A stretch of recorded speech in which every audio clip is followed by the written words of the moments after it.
como orar. Amém? Hoje nós precisamos enquadrar a Páscoa como ela definitivamente é.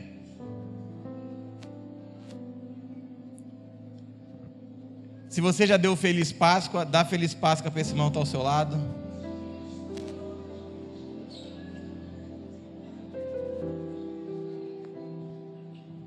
Pastor, cheguei por último, eu quero deixar o meu filho na casinha. Tem ministério infantil? Tem. Só levantar a mão que vai chegar um diácono até você, um oficial até você.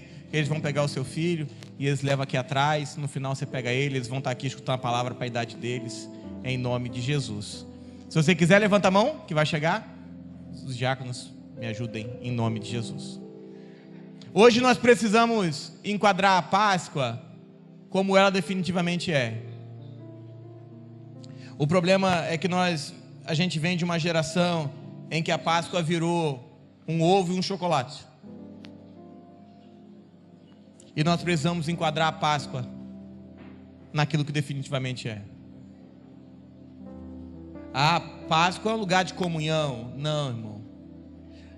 Eu vou dar um exemplo. O que é a cruz para a sua vida? De onde vem a expressão Páscoa? A Páscoa vem de uma expressão de que os judeus, eles estavam presos, escravizados, e Deus promete libertá-los. Eu li esse texto lá no Recreio hoje, inclusive. E quando Deus promete libertá-los, Deus institui a Páscoa com a morte de um cordeiro. Então a Páscoa, ela simboliza um novo começo, um novo tempo. Mas hoje eu queria entrar de fato na especificação de cruz. Porque entenda, o que é a cruz para você? Eu sei que você vai falar alguns aspectos e vai dizer: pastor, a cruz para mim é o lugar onde eu alcancei o perdão dos meus pecados. Diga amém. Outros vão falar: pastor, a cruz para mim é o lugar onde eu alcancei libertação. Diga amém. Pastor, a cruz para mim é o lugar onde eu fui salvo. Isso é uma verdade, sim ou não? Mas e se eu perguntasse para Deus o que é a cruz para Deus? Deus com certeza falaria: a cruz é o lugar onde eu matei o meu filho por amor à sua vida. Como é que Deus olharia a cruz? E hoje nós vamos precisar olhar aspectos da cruz que nós vamos precisar aprofundar hoje. E eu queria que você abrisse num texto inaugural de Efésios 1, verso número 22. Olha, é que eles estão acostumados com a pastora pregar festa. Estavam te esperando, botaram o copo para você. Porque se estivesse esperando eu e o pastor Júnior, esquece isso, Júnior, esquece, sede. Mas é a pastora, já tem até reserva.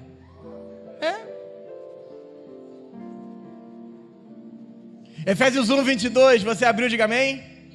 E pôs todas as coisas debaixo dos pés, para ser o cabeça sobre todas as coisas, o deu à igreja, a qual é seu corpo, a plenitude daquele que a tudo enche em todas as coisas.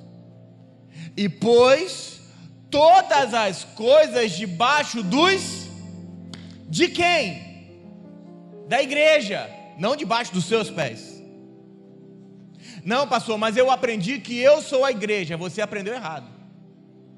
Fala assim: eu não sou a igreja. A igreja não é um indivíduo, a igreja é um corpo. Então entenda, nem tudo que aquilo que diz Senhor, Senhor é a igreja.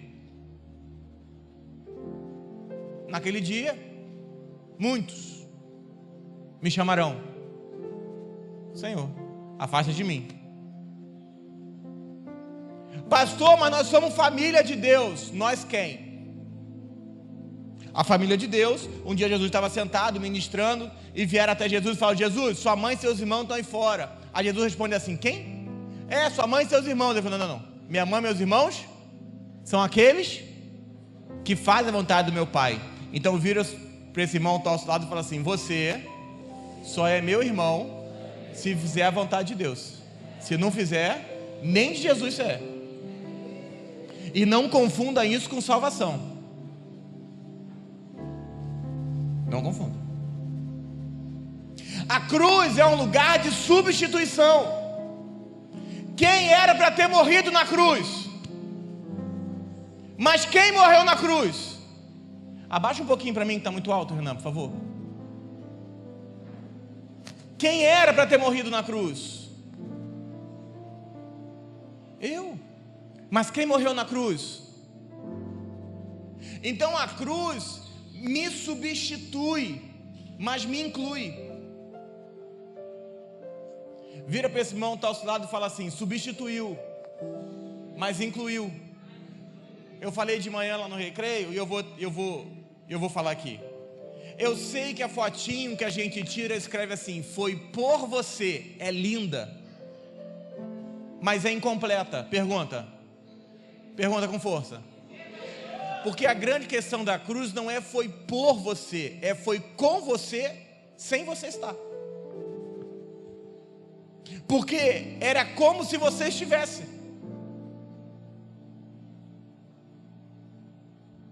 Então, ao mesmo tempo que ela te substitui, ela te inclui.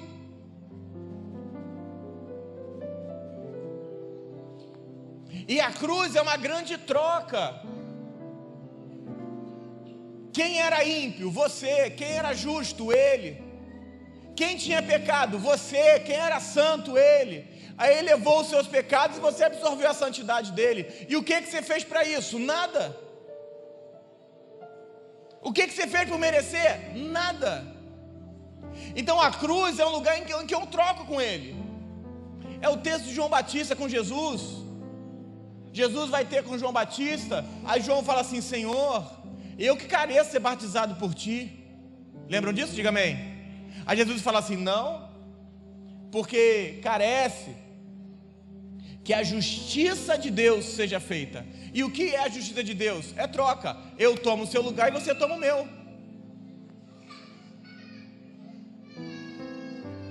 A cruz é um âmbito judicial. Vira para esse irmão que está ao seu lado e fala assim: a cruz tem um âmbito judicial. É um juízo. E Cristo venceu. A vitória da cruz é maior do que a gente escutou.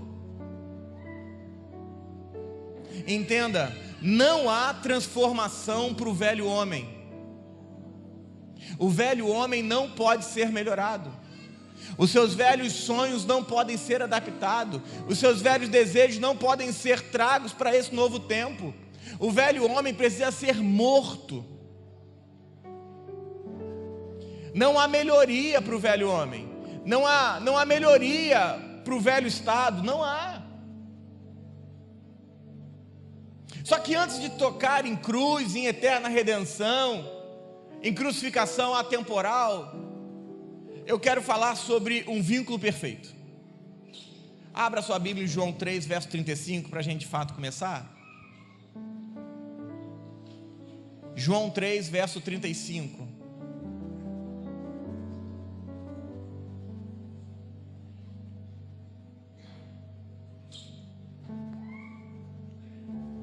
Você abriu, diga amém. O Pai ama ao Filho, e todas as coisas tem confiado em suas mãos. O Pai ama ao... O Filho é amado pelo Pai e recebeu tudo. Quando ele recebeu tudo? Antes da criação. Amar e dar pertence ao início de tudo. Qual é o prazer de um pai? O prazer do Pai está em reconhecer e em expressarmos Cristo como cabeça de tudo e todos. Aonde está o prazer de Deus? O prazer de Deus está em olhar em ver que nós expressamos Cristo, em que Cristo é tudo, em todos. O prazer do Pai está em olhar para a terra e reconhecer a Cristo em tudo. Não é sobre pregação que contenha a Cristo, é sobre um Cristo que é tudo. Semana passada, a pastora ministrou aqui, e eu ministrei lá no recreio, sobre filhos de pais. Na semana passada, nós falamos que Cristo é a nossa paz, amém? Se Cristo é a minha paz, por que você perde a paz quando você não tem dinheiro? É porque talvez nós começamos a entender que existe paz em outras coisas. Por que a sua mulher consegue tirar a sua paz? Por que seus filhos tiram a sua paz? Por que seu patrão tira a sua paz? Então quer dizer que a gente substituiu o Cristo que é paz por paz em outras coisas. E só talvez nós tenhamos que perder essas coisas para reconhecer que só Cristo é paz. Então Cristo é minha paz. Sem paz não fazemos nada. Como o diabo não pode tocar na edificação, o diabo tem que tocar na paz, porque sem paz não se edifica. Sem paz não há casamento, sem paz não há relação entre pais e filhos, sem paz não há empresa, sem paz não há trabalho, sem paz não há igreja. Então agora nós precisamos entender que o nosso vínculo é Cristo, um vínculo de paz. Se eu perguntasse para Deus o que Ele quer ver na terra, o que Deus falaria? Muitas igrejas. Não. Se eu perguntasse para Deus, Deus, o que você quer ver na terra? Deus falaria, um monte de gente curada? Não. Eu quero ver os meus filhos ricos? Não.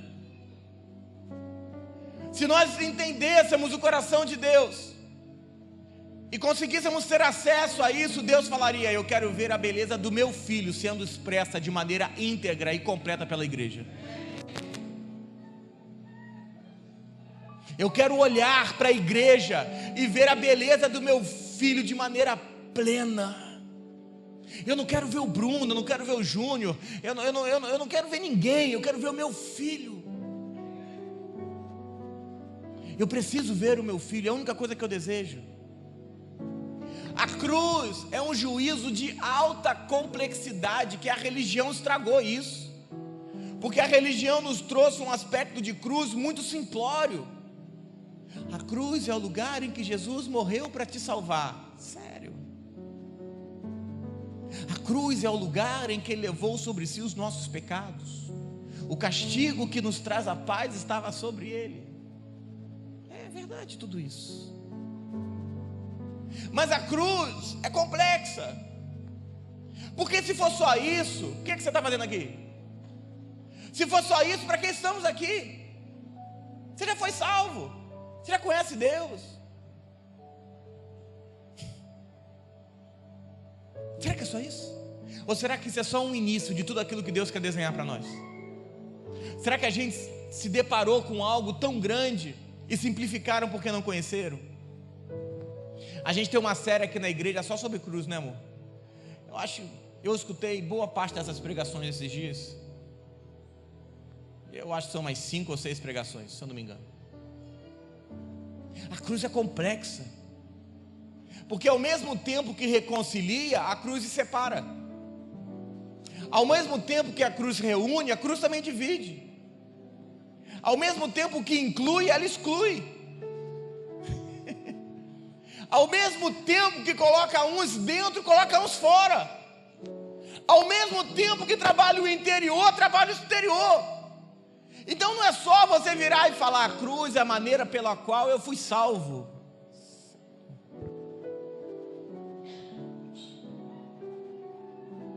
Posso te fazer refletir, sim ou não? Sim ou não? Jesus falou que tinha pessoas salvas antes da cruz, sim ou não? Sim. Jesus caminhou, curou pessoas, falou assim, vá em paz. Hoje, sua fé. Ele estava crucificado, sim ou não? Não. Jesus curou antes da cruz, sim ou não? Deu uma, irmão. Jesus libertou antes da cruz?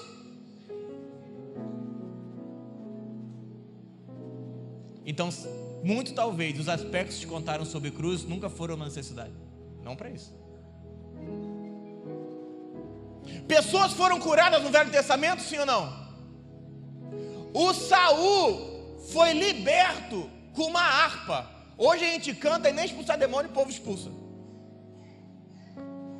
O Davizinho, conhece o Davizinho? Davizinho, menininho, com uma harpinha, lourinho, cabelinho vermelho, bonitinho. Aqui ó, a harpinha, o demônio saiu.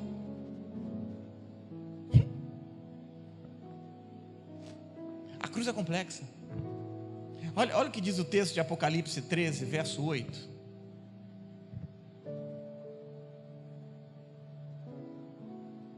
Esse é o texto de hoje, de fato. Renan, você consegue diminuir esse retorno aqui para mim um pouquinho? Apocalipse 13, verso 8. Você abriu, diga amém. E adorá-lo-ão todos os que habitam sobre a terra, aqueles cujos nomes não foram escritos no livro da vida e do Cordeiro, que foi morto. Vai.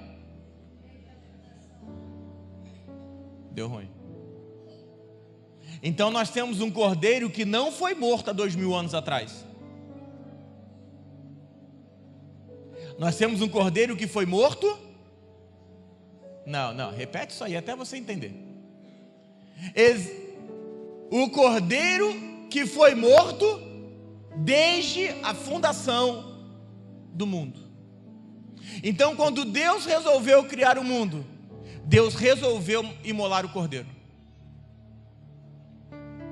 Então, nós estamos falando de um sacrifício que foi planejado desde a eternidade passada.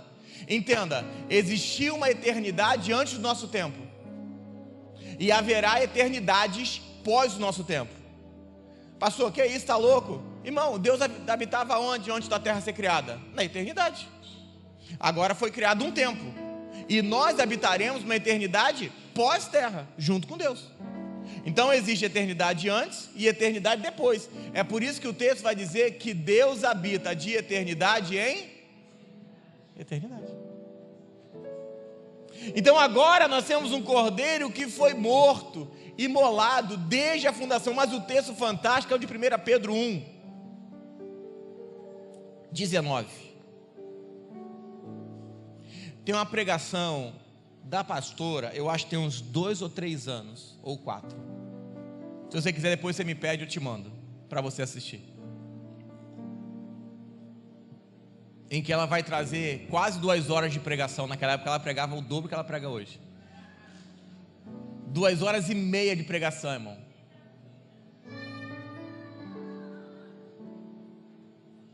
Falando um pouco sobre isso. 1 Pedro 1. Você abriu, diga amém. 1, 19. Diz assim a palavra do Senhor. Olha que fantástico. Mas pelo precioso sangue, como de cordeiro sem defeito e sem mácula, o sangue de Cristo. 20. Conhecido com efeito antes da fundação do mundo, porém manifestado no fim dos tempos, por amor de vós. Então agora nós temos um Cordeiro que tem o seu sangue conhecido, ou seja, que foi imolado antes, porque Deus já fazia menção desse sangue antes. Então entenda, quando Deus entendeu que podia te criar, Deus entendeu que podia matar o filho dele.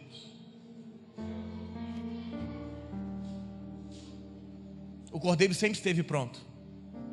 Sabe aquele diálogo que contam assim? Ah, pai, eles estão precisando, eles pecaram, eu vou lá resolver. Nunca aconteceu, porque antes, enquanto você ainda estava com Deus, Deus já resolveu matar o filho por amor de quem ele nem tinha criado.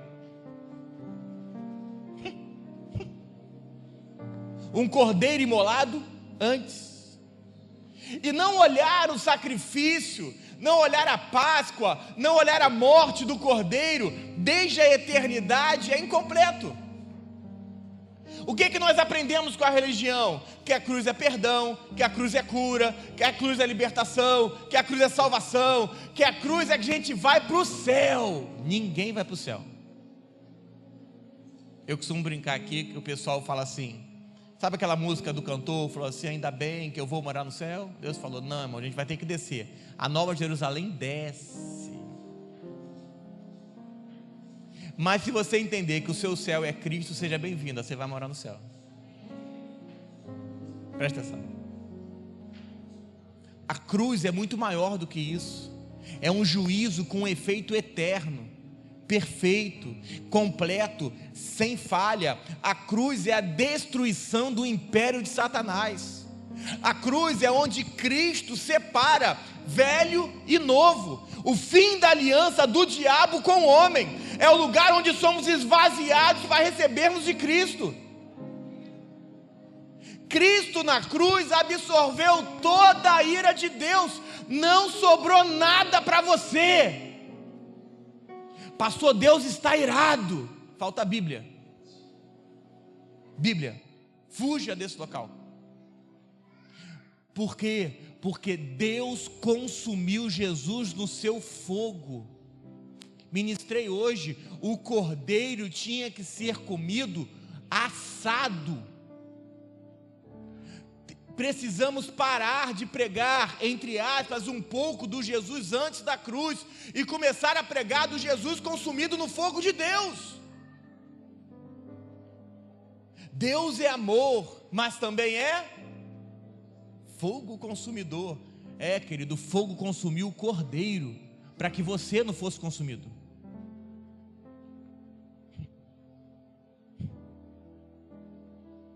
Pastor, o que sobrou para mim? Nada. Nada.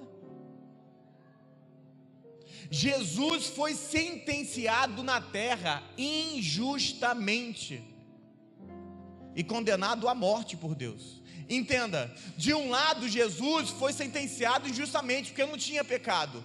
Do outro, Jesus foi sentenciado justamente porque Deus tinha que matar alguém. Eu repito até você compreender o quão complexo é. Do lado da terra, Jesus não tinha por que morrer. Ele tinha pecado, sim ou não? Jesus não podia morrer, pergunta. Porque o pecado é que leva à morte. Se ele não pecou, morria como? Lembra do texto? Que pelo pecado entrou a... Então a morte só podia matar quem pecou. Então na terra Jesus foi morto injustamente. Mas Deus é justo e Deus tinha que condenar os seus pecados. Então a cruz é tão fantástica que Deus condena os seus pecados no corpo do filho dele. Deus mata o filho dele para não tocar em você. Ah, você não entendeu isso. Eu podia terminar aqui sem ir embora, não devia mais nada. O problema é que eu preciso absorver hoje, desde qual mente eu vou olhar o sacrifício de Cristo, desde a mente humana ou desde a mente de Cristo. Passada a introdução. Tudo que Deus fez, Deus criou com um propósito. Pergunta para esse irmão que está ao seu lado e fala assim: e qual é o propósito? Eu tenho um chamado, eu tenho um propósito. Não se mete na questão de Deus não, irmão, se mete não, vai ficar ruim para você. Olha o que diz o texto de Efésios 1, verso número 10. Efésios 1, verso 10.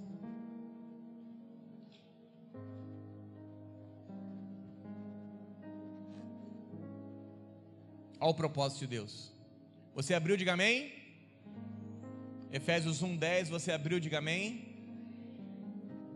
De fazer convergir nele, em Cristo, na dispensação da plenitude dos tempos, todas as coisas, tanto dos céus como as da terra.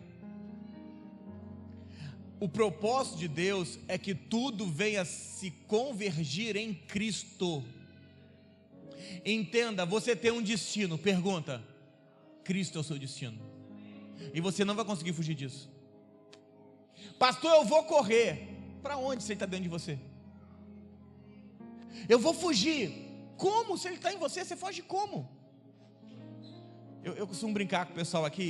Você já teve aquela mania de perseguição? Quem já se sentiu perseguido aqui?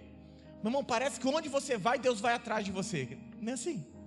É porque você grita o tempo todo: já não vivo eu? Tu quer fugir como? Como é que você foge? E entenda, Deus é um Pai tão amoroso, tão zeloso, que você vai cumprir a meta, quer você queira, quer você não queira. Você vai se parecer com Cristo, por bem ou no reino. Porque o foco de Deus é reunir todas as coisas em Deus. Quer olhar para você e não ver você. Deus quer ver o Filho.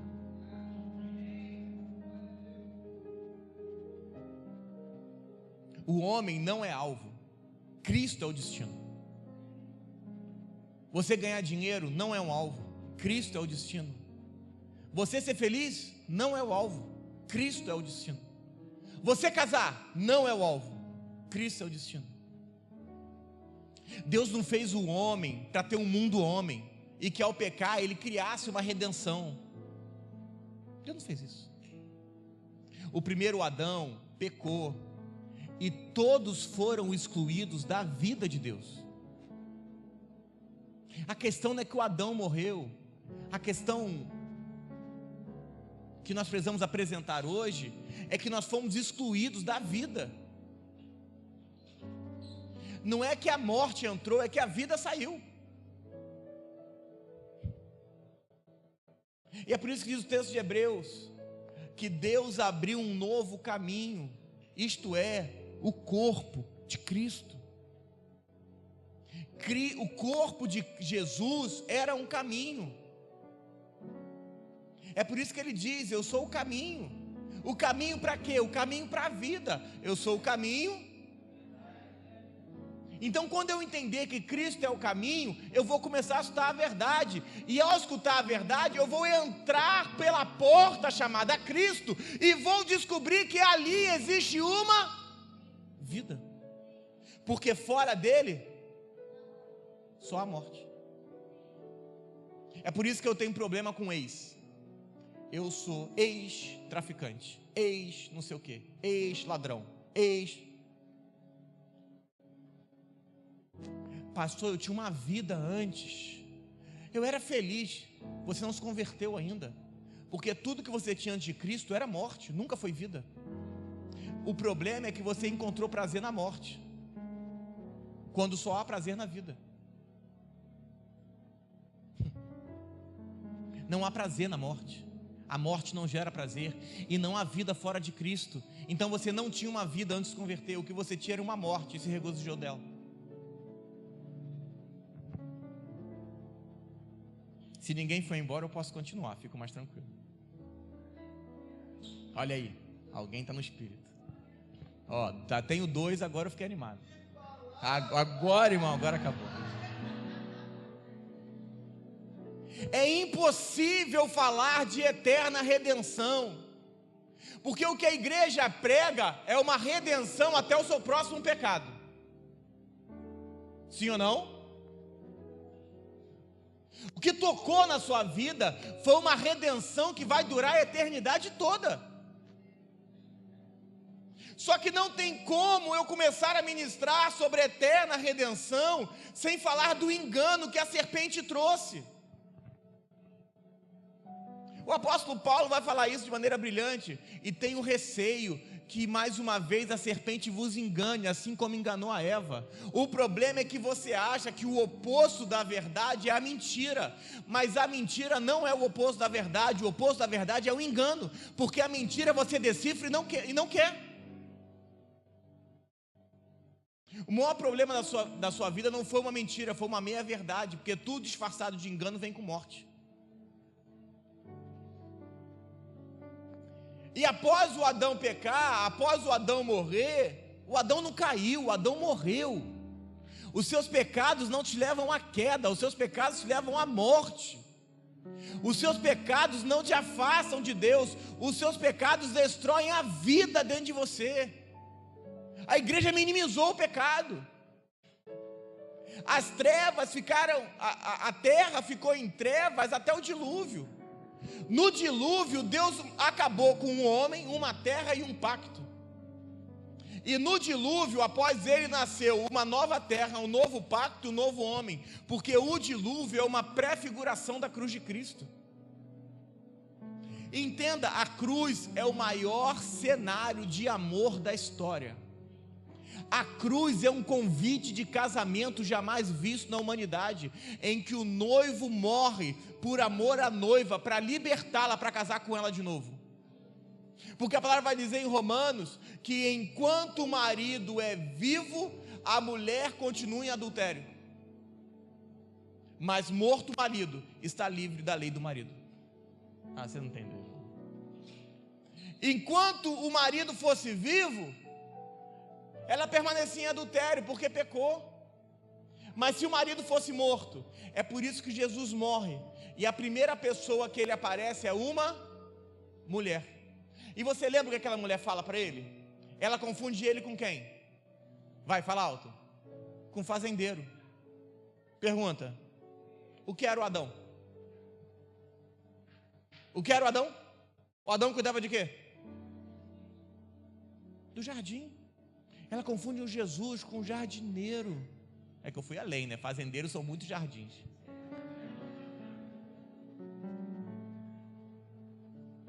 Ela confunde, sabe por quê? Porque a palavra vai dizer que Jesus é o segundo Adão. Então Jesus está falando, onde ele pecou, eu vim consertar. Eu te libertei para que você possa escolher casar comigo ou não. O que é evangelismo? Evangelismo é convite de casamento. É olhar nos seus olhos e falar assim: filha, o seu marido está te esperando, está pronto, eu vou te apresentar, vem cá, ele deu a vida por você. Evangelismo não é venha para uma igreja evangélica. Evangelismo é o seu marido está no altar te esperando.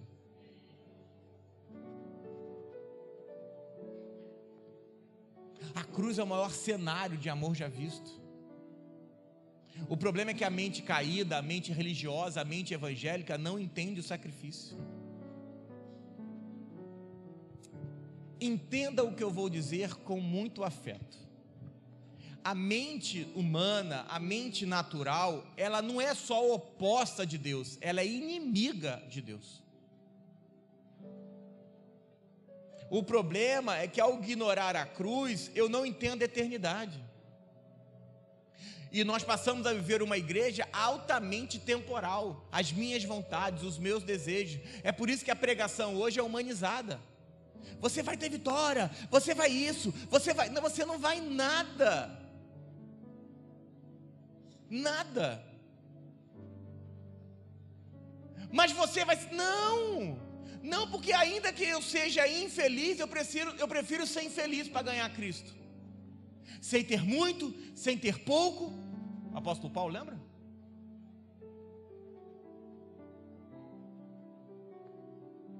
Mas tudo posso entregar por amor a Cristo. É impossível entender de amor de Deus sem entender a provisão de Deus naquela cruz.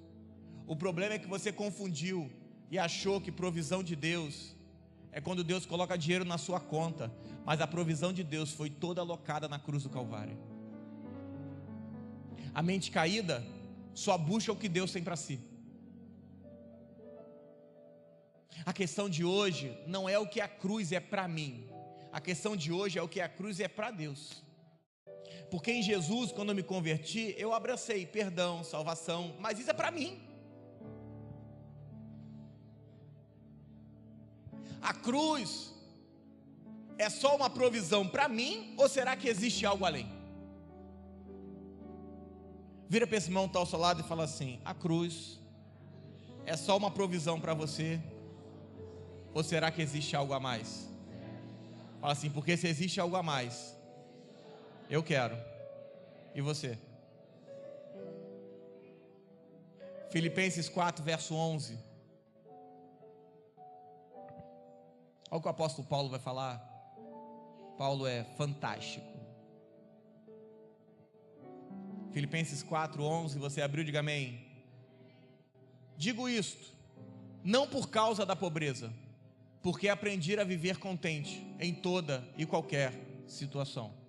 3, verso 13, para você que gosta de reclamar dos problemas. 3:13, você abriu, diga amém.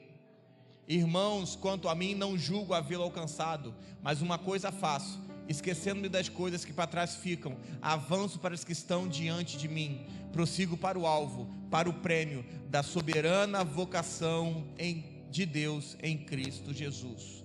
Paulo vai falar, eu posso perder tudo, ou posso ganhar tudo, mas o meu alvo não é o que ganho e nem o que perco, o meu alvo é Cristo. Israel saiu do deserto e se perdeu da meta, e morreu no deserto. Esaú vendeu a meta por uma provisão, um prato de comida. Israel escapou do Egito, foi liberto do Egito, 40 anos de milagre no deserto. As roupas no deserto cresciam, as crianças nasceram com as mesmas roupas e ela crescia até os 40 anos, irmão. Você imagina você que tem um pé 44, como é que não faz? Você imagina você, irmão, com a minha bermuda. Você que engordou, a blusa engordou junto. Você então, filha, com essa barriga toda, misericórdia. Não é dor, não? Sei não, hein? É 2. Paulo e Pedro já estão brigando dentro do ventre. Paulo reclamando da graça, Pedro querendo os judeus. Imagina aqui.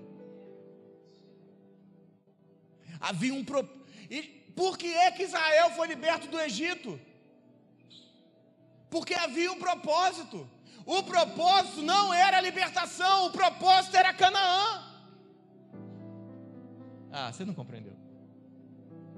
O propósito nunca foi sair do Egito. Sair do Egito era só parte, porque o propósito sempre foi chegar na terra prometida, porque a terra prometida é Cristo.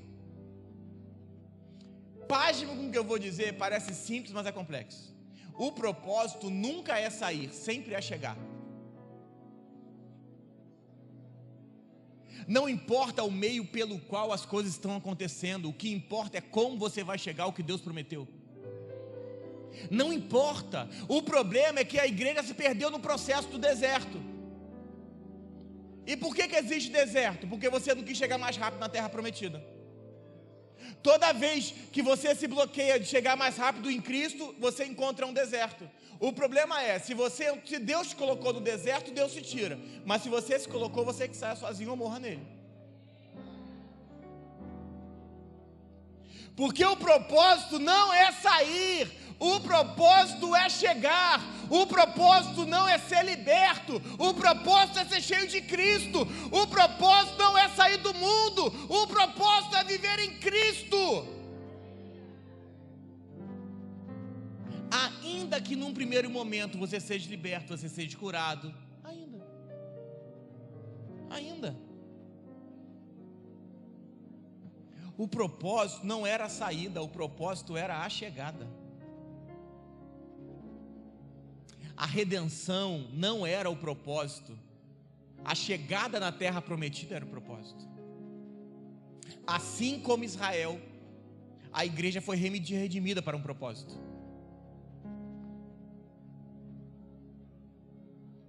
Vire para esse irmão que está ao seu lado bonito e fala assim: celebre a redenção. Mas o propósito não é a redenção. A redenção é o início dele. Porque o propósito é que você esteja cheio de Cristo. Não é para ser curado e nunca mais voltar. Porque o propósito não é a cura, é ser cheio.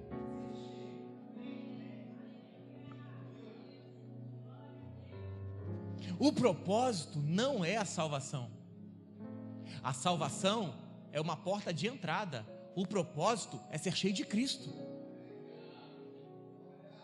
O propósito não é que você entre por essas portas, é que você comece a partir de um ponto, você fala: irmão, eu fui para um culto, Cristo, é loucura. E até você que não é cristão, você para a pensar e fala: gente, faz sentido. A igreja simplificou a cruz. E quando simplificou, matou o povo.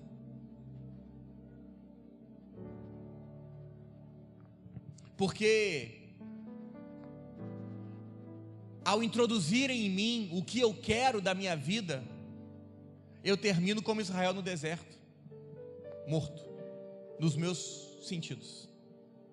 Entenda, não somos franciscanos, não pregamos que você vai ser pobre a vida toda, eu nunca falei isso. Nós temos um Deus que é rico. Eu ministrei de manhã lá e vou repetir: Deus não criou a pobreza e a escassez, nunca.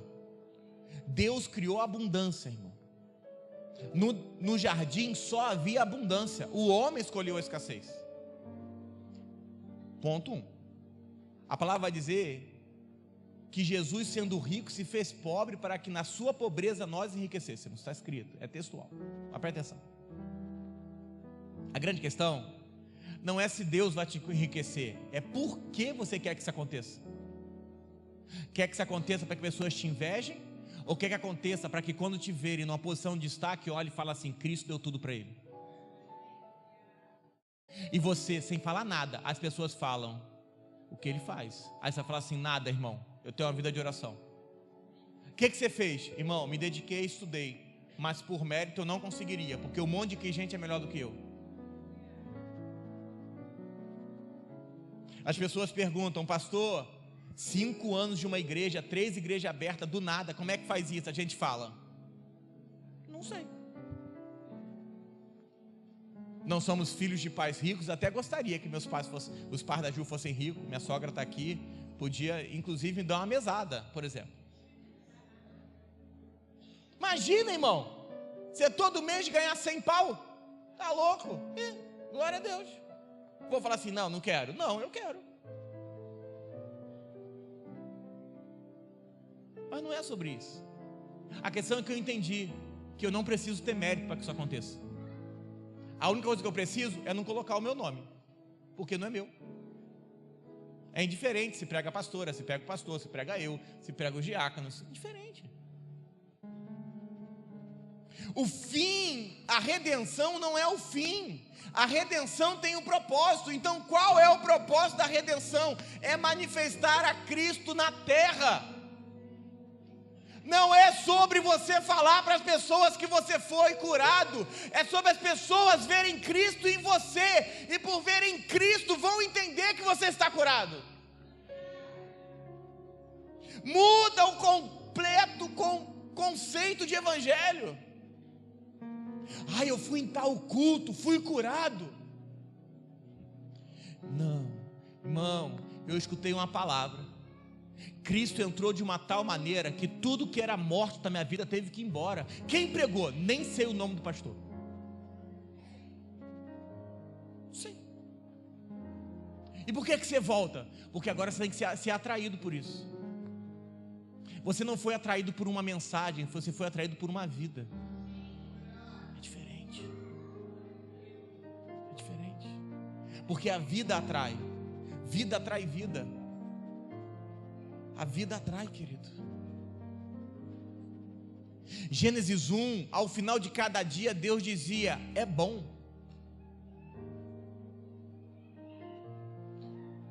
Porque a palavra vai dizer em Colossenses que Cristo é a imagem de Deus invisível, e vai dizer em João que tudo foi feito por Ele. Eu costumo dizer que aquela figurazinha que você vê de escola dominical, que Deus fez todas as coisas, ela nunca existiu. Tudo foi feito em Cristo. É por isso que nós ministramos, tudo foi feito pra. Então Deus fez tudo em Cristo. É textual, não tem nem o que discordar. Então agora, tudo foi feito a partir dele. Então tudo, as coisas, tudo na terra é um reflexo, uma figura de Cristo.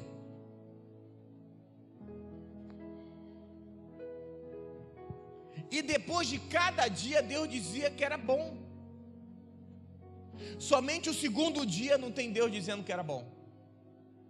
E é o dia que pela primeira vez Deus faz uma separação entre céu e terra. Se você é curioso, pergunta: por que céu e terra nunca não foram feitos para serem separados? Eu repito até você compreender. A terra é o exato desenho do céu. Céu e terra não deveriam estar separados. Jesus, quando morreu, não morreu para salvar a sua vida só.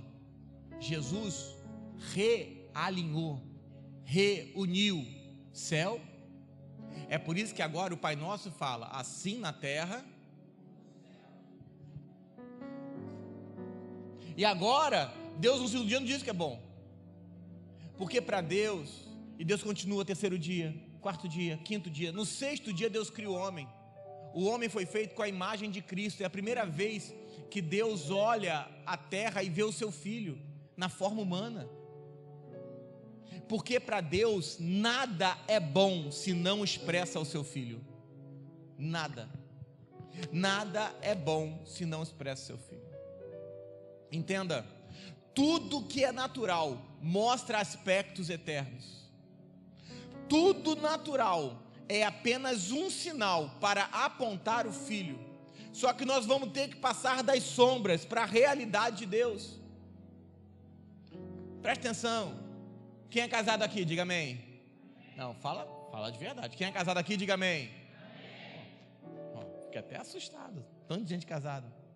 O seu casamento deve ser um reflexo de quê? Do casamento de Cristo e a noiva. Você tem filho? Diga amém.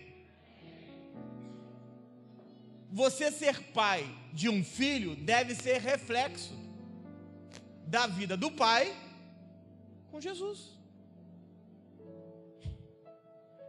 Tudo na sua vida é reflexo do mundo espiritual.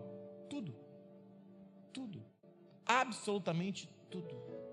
E agora eu vou ter que sair das figuras, das sombras, da terra e focar na realidade de Deus, a realidade espiritual, porque o plano se cumpriu em Cristo e não em coisas naturais.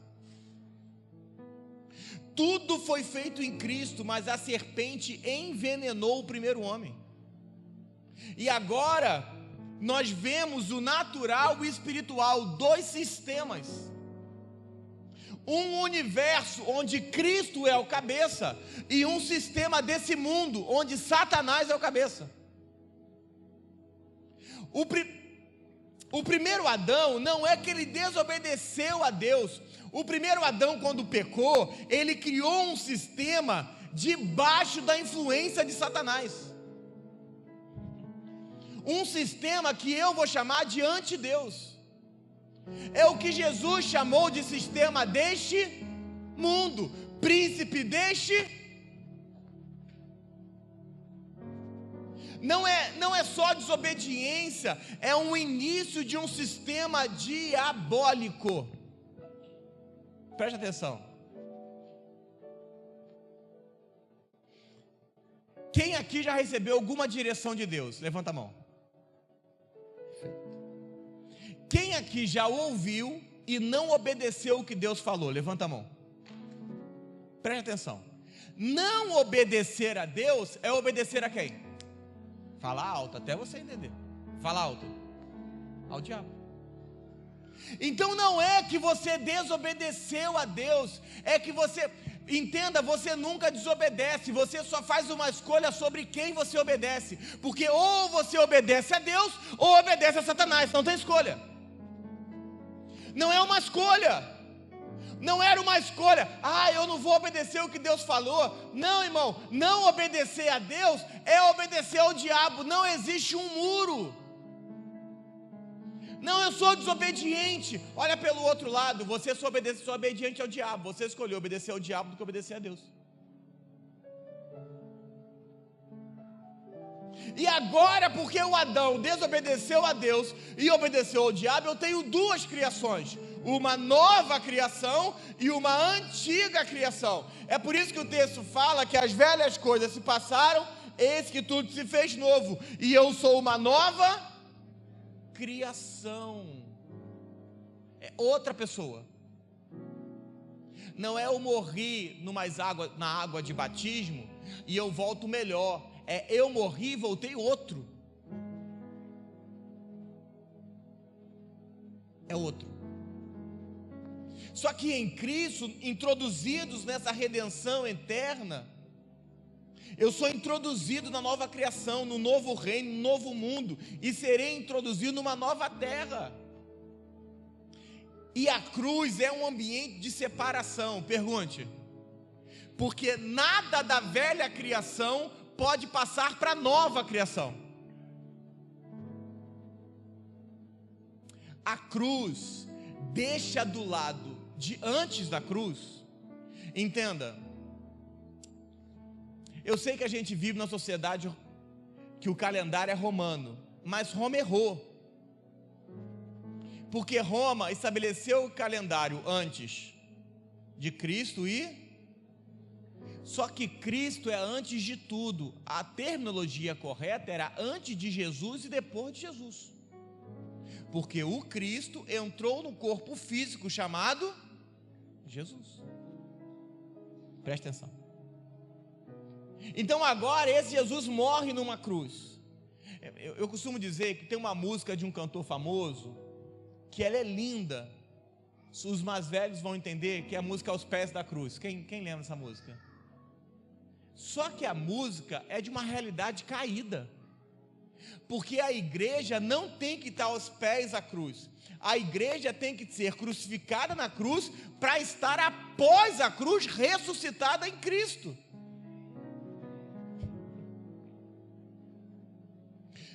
Porque a certeza que eu tenho é que nada do universo mundo pode passar ao que eu vou chamar de universo Cristo.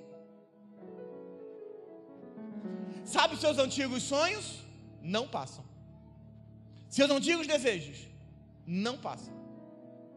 E é interessante que tem um texto muito famoso que vai elucidar o que eu estou ministrando hoje, que é João 3, verso número 6. Abre sua Bíblia.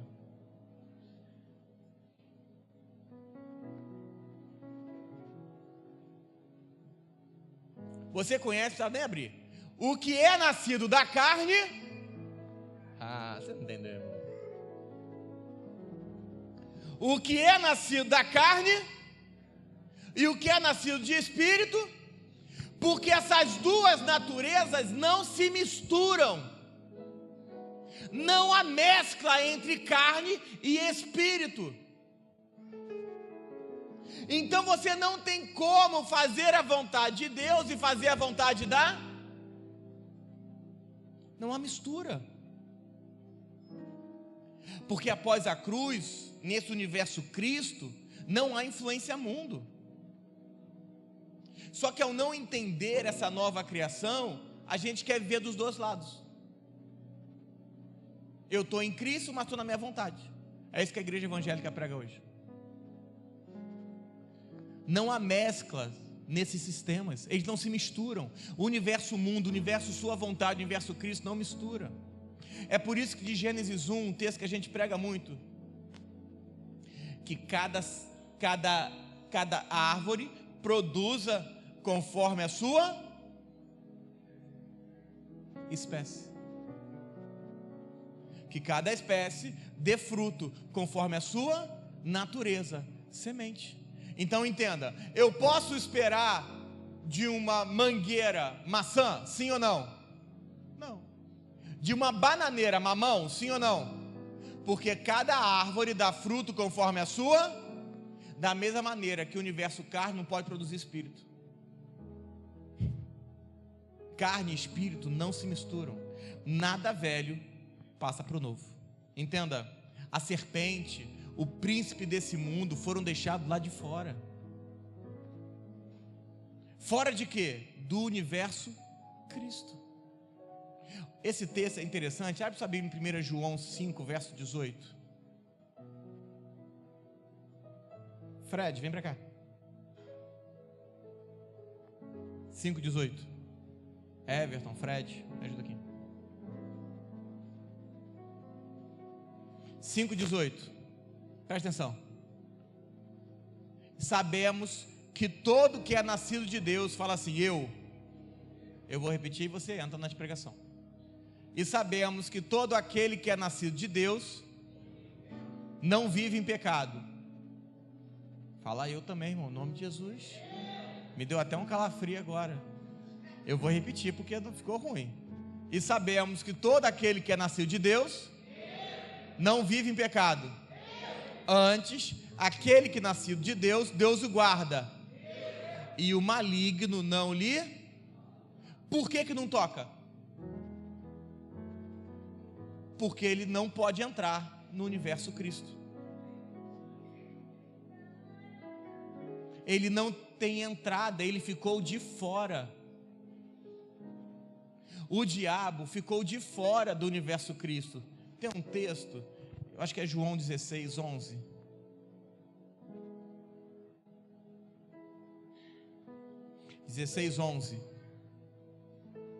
Diz assim, do juízo, porque o príncipe desse mundo já está julgado. E o 12:31 vai dizer assim, ó.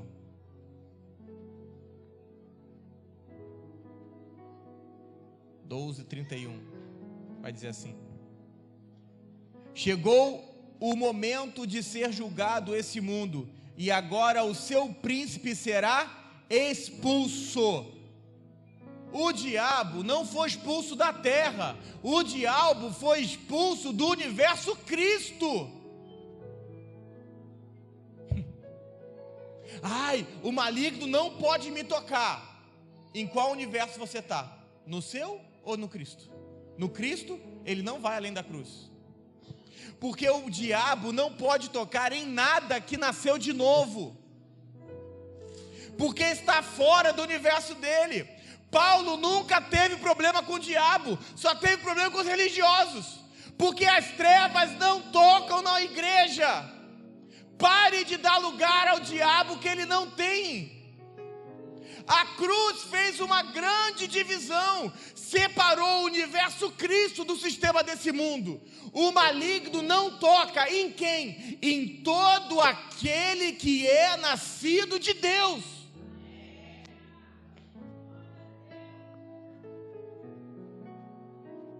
Pastor, tomei uma seta, fui atacado pelo cão. A pastora, eu nem coloquei isso aqui, mas eu lembro da pregação. A pastora falou, eu vou lembrar da frase, senão ela me corrige. É porque nós temos muitos crentes indefinidos. É que você quer a provisão de Deus, mas não quer renunciar a tudo que é velho. Só que ao não renunciar ao velho, você tem que voltar além da cruz para pegar, e quando volta você é atacado. Então entenda, não foi o diabo que foi até você, foi você que foi até ele.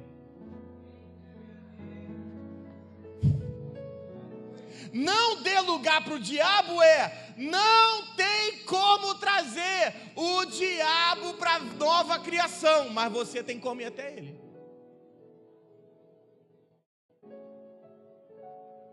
A carne tem que morrer, não foi isso? Indefinidos? O problema é que você não precisa só te batizar na água, você precisa passar por um batismo de morte. O texto é Romanos 6, verso 6.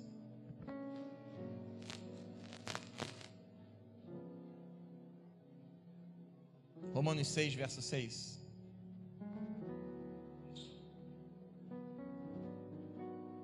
Diz assim: sabendo isto, que foi crucificado com ele o nosso velho homem, para que o corpo do pecado seja destruído, e não sirvamos ao pecado como escravos.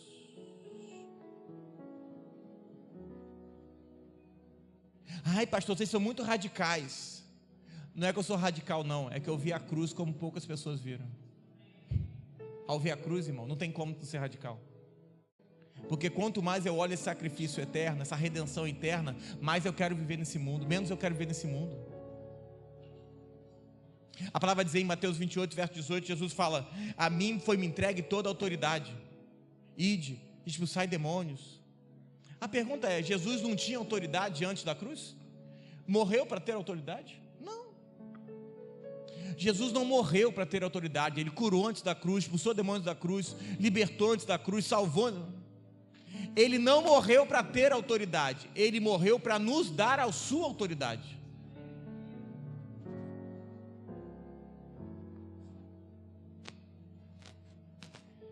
Se um homem deu autoridade que Satanás não tinha, o segundo tomou. O homem foi criado como um vaso para que fosse cheio de Deus. Mas ao comer da árvore da vida, o homem expressaria o filho, querido. Veio o engano da serpente. Eu quero que você abra sua mente hoje, pelo amor de Deus, me ajuda. Não é que o homem pecou, o homem misturou a sua natureza com a natureza do diabo. Eu vou repetir. A questão não é que o homem pecou porque comeu um frutozinho. O homem misturou a sua natureza com a natureza do diabo.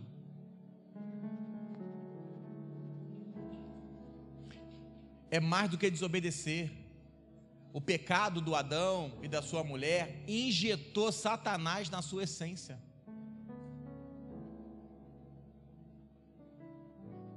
E Jesus apontou isso, você lembra? Raça de... você não entendeu, irmão. Por que raça de víboras? Porque eu estou olhando para você e vendo uma serpente. Eu vou melhorar. Filhos do diabo. Não era um insulto, era uma identificação de uma natureza.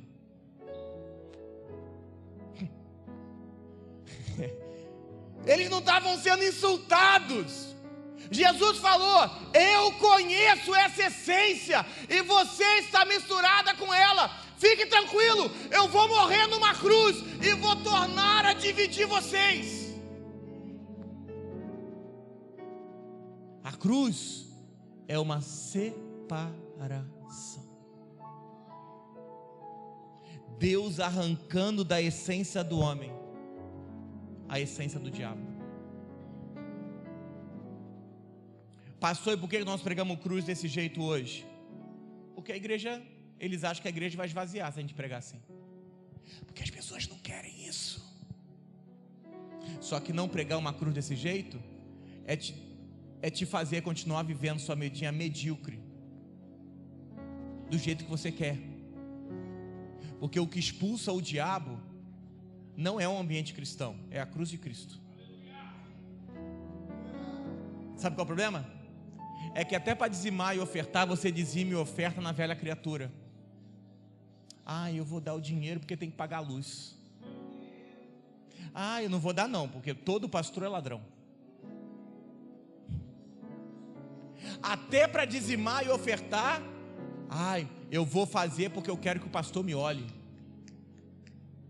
Não é assim? Se eu der uma oferta grande, eu viro diácono. Diábono. Deve ser. Vamos ungir os diábonos da igreja. Ou seja, até o seu relacionamento com oferta está errado. Você quer olhar uma oferta? Olha para Deus. A pastora pregou algo nesse retiro fantástico. Estou te elogiando direto hoje, hein? Fantástico. Ela falou que quando a gente olha e fala da mulher, da viúva, que deu 2 moedas, as pessoas falam assim: mas ela deu 2 moedas só, ela deu tudo que tinha. Não era sobre isso. É porque quando Deus olhou para ela, Deus viu que ela estava de mão vazia. E se estava de mão vazia, Ele podia encher. Sabe qual é o seu problema? É que você fica de mão vazia com Deus, porque a sua mão está cheia. Porque até para ofertar, a gente oferta diferente de Deus. Porque Deus, quando quis olhar uma oferta, olhou a melhor oferta que Ele tinha para dar. E acredite, eu podia tirar dízimo e oferta no final, seria melhor financeiramente. Você estaria emocionado com o que vai acontecer daqui a pouco. Seus filhos estão dançando, seus sobrinhos estão dançando, você vai chorar, tudo vai acontecer. No final, eu ia tirar 3 vezes a oferta que eu vou tirar agora. Mas eu quero acreditar que a palavra entrou.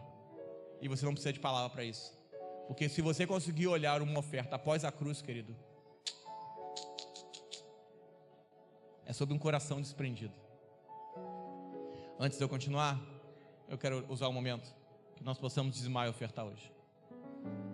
Pastor, assim? Assim é, assim faz. Pastor Júnior, me dá um help aqui, por favor. Você que vai dizimar, eu sei que você precisa passar o Pix, eu já vou voltar a pregar, não cabe não. Você que precisa passar o Pix, você que precisa passar o cartão, aqui ó, Vincent, vai passar ali? Fred de um lado, Vicente do outro. Tem alguém que vai dizimar hoje? Levanta a mão. Você que vai dizimar, vem cá, eu quero receber. Você que é casado, vem com o marido, vem com a esposa, vem sozinho não, irmão. É um dinheiro só. Isso aí. Deixa esse homem rico, para você usar o dinheiro dele.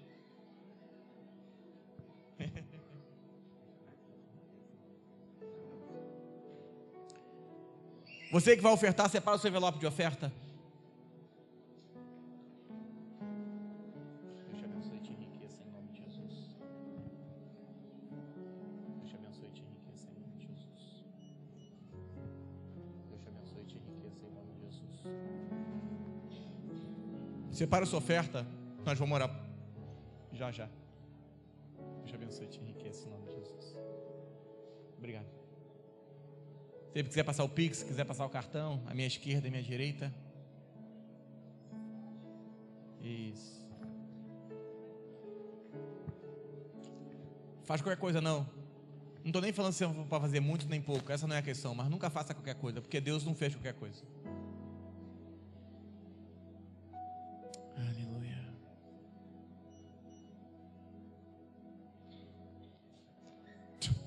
Tu não é pastor ainda não, tá? Ó.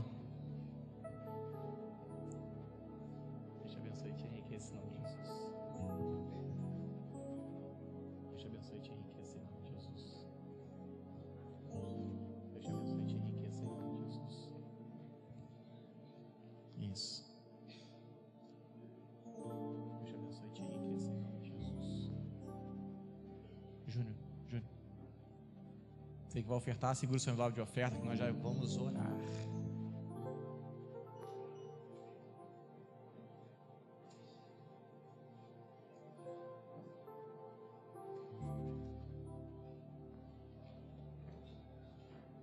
Não é pastor ainda não, ó, falta muito ainda,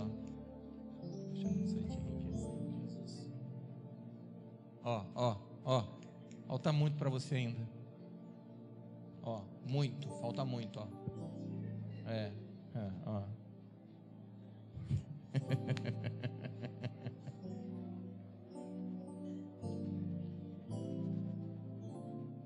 Aleluia. Glória a Deus.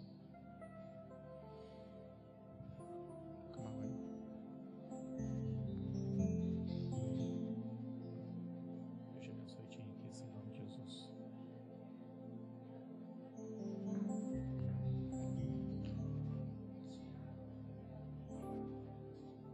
Isso. Você que vai ofertar, fique de pé. Você que dizimou, fique de pé. Deixa a gente orar. Pode vir. Deus te abençoe e te enriqueça em nome de Jesus. Deus te abençoe e te enriqueça em nome de Jesus. Você que dizimou também, fique de pé em nome de Jesus. Deus, obrigado, Senhor, obrigado, meu Pai, pela tua vida, obrigado, meu Pai, pela vida de cada pessoa que está aqui, cada dizimante, cada ofertante, cada primiciante, meu Deus, que seja um tempo sobrenatural sobre a vida dos teus filhos. Nós declaramos sobre a vida deles, Senhor, declaramos que o melhor tempo começa, que todos ao olharem para Ele, vejam, meu Deus, a maior riqueza, que é o Senhor, que vejam a Ti, meu Pai, que o Senhor seja com eles, em tudo que colocarem as suas mãos, essa pessoa que trabalha com o seu próprio negócio, que o Senhor envie os melhores clientes, a pessoa, meu Pai, que segue sua carreira, que ela venha crescer na sua empresa, essa pessoa que tem projetos, que esses projetos se tornem realidade, que sejam no centro da sua vontade. Nós declaramos o melhor sobre a vida dos teus filhos, que seja um tempo deles escolherem a 100 por 1 para a glória do teu nome. Se você crê na bênção de Deus, diga amém. Deposite a sua oferta aqui no gasofilácio. Pastor, o que é a cruz? O que é a cruz?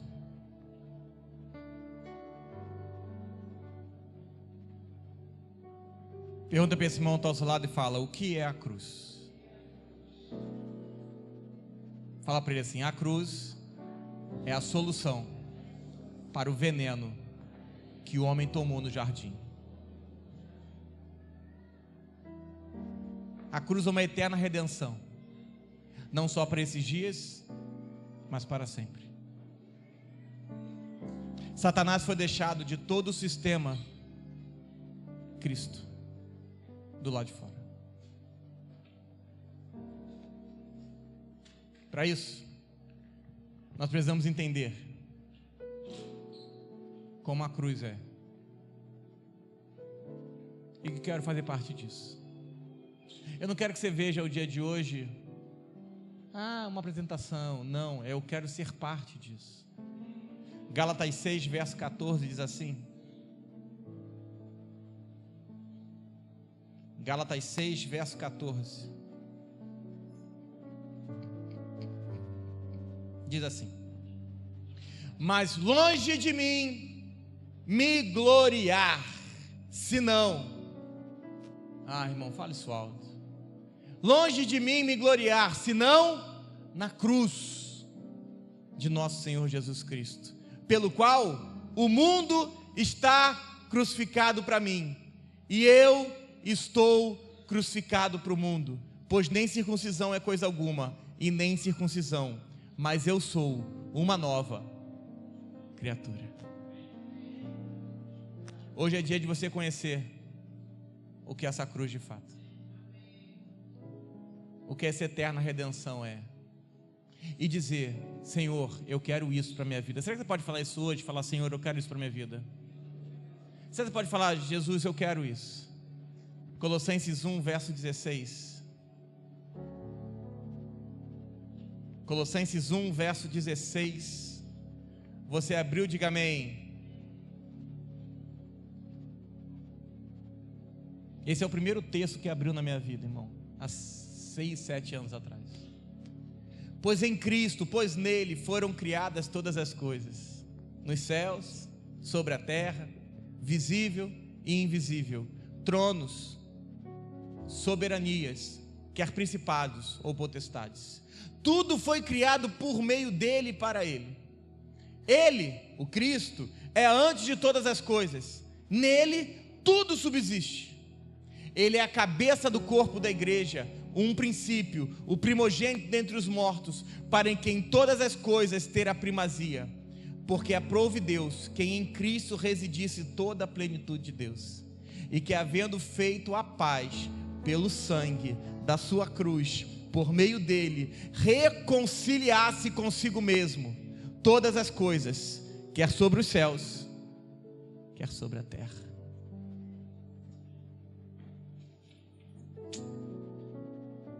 Fale assim: eu quero isso para mim.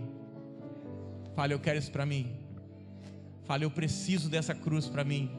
Eu preciso entender essa redenção para mim. Erga as suas mãos aos céus, o mais alto que você conseguir, o mais alto. Fala: Senhor, eu quero. Fala: Senhor, eu preciso. Fala: Senhor, eu quero entender dessa cruz. Fala: Senhor, eu preciso disso hoje. Fale com Deus. Toma esse minutinho para Deus. Toma esse segundinho. Toma ele para Deus. Toma ele para Deus. Fala: Senhor, eu quero, eu preciso.